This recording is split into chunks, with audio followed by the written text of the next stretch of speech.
மாணவ மாணவியர் அனைவருக்கும் வணக்கம். 12ஆம் வகுப்பு கணினி அறிவியல் பாடம் 5 பைத்தான் அறிமுகம், மாறிகள் மற்றும் செயற்குறிகள். இந்த பாடத்தில் இருக்கக்கூடிய புக் பேக் கொஸ்டினுக்கு உண்டான ஆன்சர் பார்க்க போகிறோம். வாங்க நம்ம இப்போ வீடியோக்குள்ளே போகலாம். மதிப்பீடு பகுதி ஆ. சரியான விடையை தேர்ந்தெடுக்கவும். 1வது, பைத்தானை உருவாக்கியவர் யார்? விடை கைடோ வான் ரோஷம்.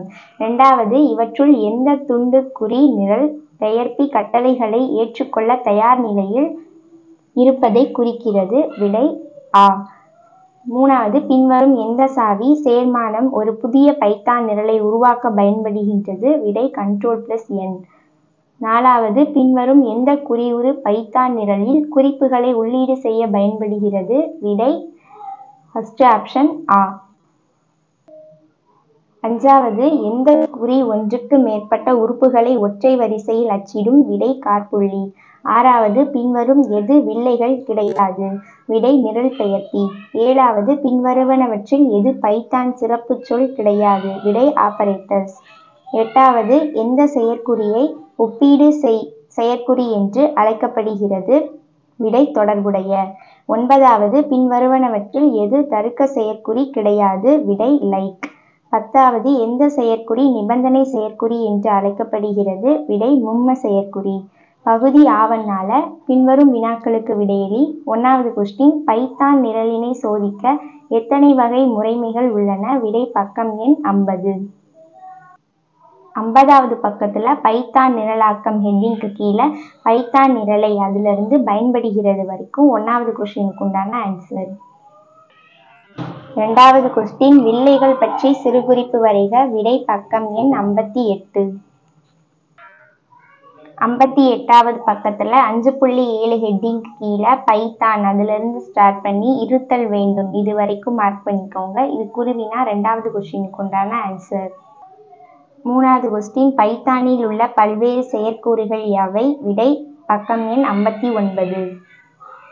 59வது பக்கத்துல செயற்குறிகளுக்கு கீழே 3வது லைன்ல கணித ஒப்பீட்டு அதிலிருந்து ஸ்டார்ட் பண்ணி அழைக்கப்படுகிறது வரைக்கும் 3வது கொஸ்டினுக்கு உண்டான ஆன்சர். 4வது கொஸ்டின், குறிப்பெயர்கள் என்றால் என்ன? குறிப்பெயர்கள் வகைகள் யாவை? விடை பக்கம் எண் 58. 58வது பக்கத்துல குறிப்பெயர்கள் ஹெட்டிங்க்கு கீழே மாறி செயற்கூறு அதிலிருந்து ஸ்டார்ட் பண்ணி என்று அழைக்கப்படுகிறது இது வரைக்கும் 4வது கொஸ்டினுக்கு உண்டான ஆன்சர். 5வது கொஸ்டின், அடுக்கெண் தரவு குறிப்பு வரைக. விடை பக்கம் எண் 67.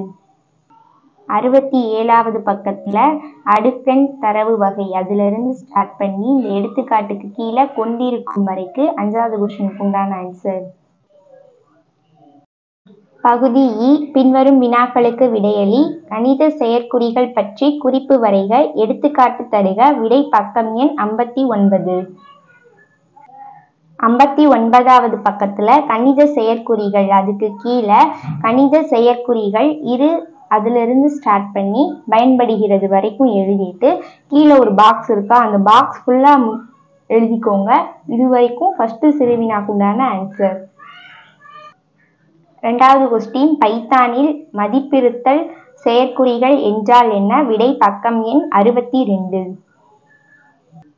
62வது பக்கத்துல 5.7.3.4 மதிப்பிருத்து செயற்குறிகள் அதுக்கு கீழே பைத்தானில் அதிலிருந்து ஸ்டார்ட் பண்ணி கீழே ஒரு பாக்ஸ் முடியுதா இந்த பாக்ஸ் வரைக்கும் மார்க் பண்ணிக்கோங்க. இது சிறுவினா 2வது கொஸ்டினுக்கு உண்டான ஆன்சர்.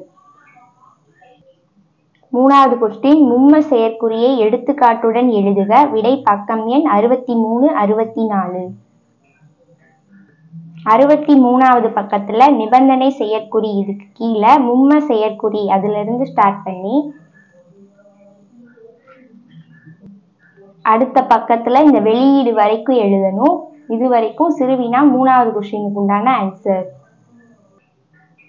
4வது கொஸ்டின், விடுபடு வரிசை பற்றி குறிப்பு எழுதி எடுத்துக்காட்டு தருக. விடை பக்கம் எண் 66. 66வது பக்கத்துல விடுபடு தொடர் அதுக்கு கீழே பைத்தானில் அதிலிருந்து ஸ்டார்ட் பண்ணி கட்டளை வெளியிடும் இது வரைக்கும் எழுதிட்டு இந்த 2 லைனு நெக்ஸ்ட் இந்த பாக்ஸ் ஃபுல்லா எழுதணும். இது வரைக்கும் சிறுவினா 4வது கொஸ்டினுக்கு உண்டான ஆன்சர். அஞ்சாவது கொஸ்டின் சரநிலையுறு என்றால் என்ன? விடை பக்கம் எண் 65.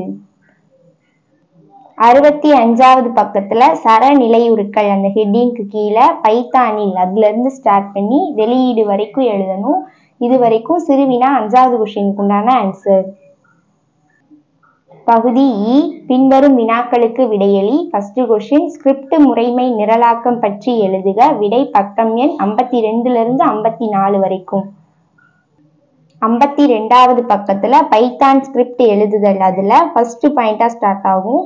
இதுல இருந்து அடுத்து 53வது பக்கத்துல உள்ளது ஃபுல்லா எழுதணும். 53வது பக்கத்துல உள்ளது ஃபுல்லா எழுதணும். நெக்ஸ்ட் 54வது பக்கத்துல லாஸ்ட் வரைக்கும் மார்க் பண்ணிக்கோங்க. இது வரைக்கும் ஃபர்ஸ்ட் பிக் கொஸ்டினுக்கு உண்டான ஆன்சர். இரண்டாவது கொஸ்டின் இன்புட் மற்றும் பிரிண்ட் செயற்கூறுகள் பற்றி விளக்குக. விடை பக்கம் எண் 55, 56, 57. 55வது பக்கத்துல உள்ளீட்டு மற்றும் வெளியீட்டு செயற்கூறுகள் அந்த ஹெட்டிங் கீழே ஒரு நிரல் பயனர் அதுல இருந்து ஸ்டார்ட் பண்ணி அடுத்து 56வது பக்கத்துல ஃபுல்லா எழுதணும். நெக்ஸ்ட் 57வது பக்கத்துல 5.5 ஹெட்டிங்க்கு மேல வரைக்கும் வெளியீடு இருக்கா அது வரைக்கும் மார்க் பண்ணிக்கோங்க. இது செகண்ட் பிக் கொஸ்டினுக்கு உண்டான ஆன்சர். மூணாவது கொஸ்டின் பைத்தானில் உள்ள வில்லைகள் பற்றி எழுதுக. விடை பக்கம் எண் 58, 59 அடுத்து 64ல இருந்து 66 வரைக்கும். 58வது பக்கத்துல பைத்தான் நிரலில் அதுல இருந்து மார்க் பண்ணிக்கோங்க. அந்த பேஜ் ஃபுல்லா எழுதிட்டு நெக்ஸ்ட் 59வது பக்கத்துல இது வரைக்கும் கணித செயற்குறிகள் இருக்கா இதுல கணிப்பொறி நிரலாக்க ஃபுல்லா எழுதி என்று அழைக்கப்படுகிறது இது வரைக்கும் மார்க் பண்ணிக்கோங்க. நெக்ஸ்ட் 64வது பக்கம் எடுத்துக்கோங்க. 64வது பக்கத்துல வரம்பு குறிகள் அது ஃபுல்லா எழுதணும் இந்த பாக்ஸ் வரைக்கும். அதுக்கடுத்து நிலை உருக்கள் அதுல நிலை உருக்கள் என்பது அதுல இருந்து ஸ்டார்ட் பண்ணி பிரிக்கப்படுகிறது வரைக்கும் எழுதணும். அதுக்கடுத்து 65வது பக்கத்துல சரநிலையுறுக்கள் ஸ்டார்ட் ஆகுதா இதுல பைத்தானில் அதுல இருந்து ஸ்டார்ட் பண்ணி வெளியீடு வரைக்கும் எழுதிட்டு அதுக்கப்புறம் பூலியன் நிலையுறுக்கள் அதுல இருந்து ஸ்டார்ட் பண்ணி இந்த வெளியீடு வரைக்கும் எழுதினதுக்கு அப்புறம் விடுபடு தொடர்ல பைத்தானில் அதுல இருந்து ஸ்டார்ட் பண்ணி கீழே இந்த பாக்ஸ் வரைக்கும் எழுதிக்கோங்க. இது 3வது பிக் கொஸ்டினுக்கு உண்டான ஆன்சர். இந்த வீடியோ பயனுள்ளதா இருந்துச்சுன்னா லைக் பண்ணுங்க, உங்க ஃப்ரெண்ட்ஸுக்கும் ஷேர் பண்ணுங்க, சப்ஸ்கிரைப் பண்ணாதவங்க சப்ஸ்கிரைப் பண்ணுங்க. தேங்க்யூ.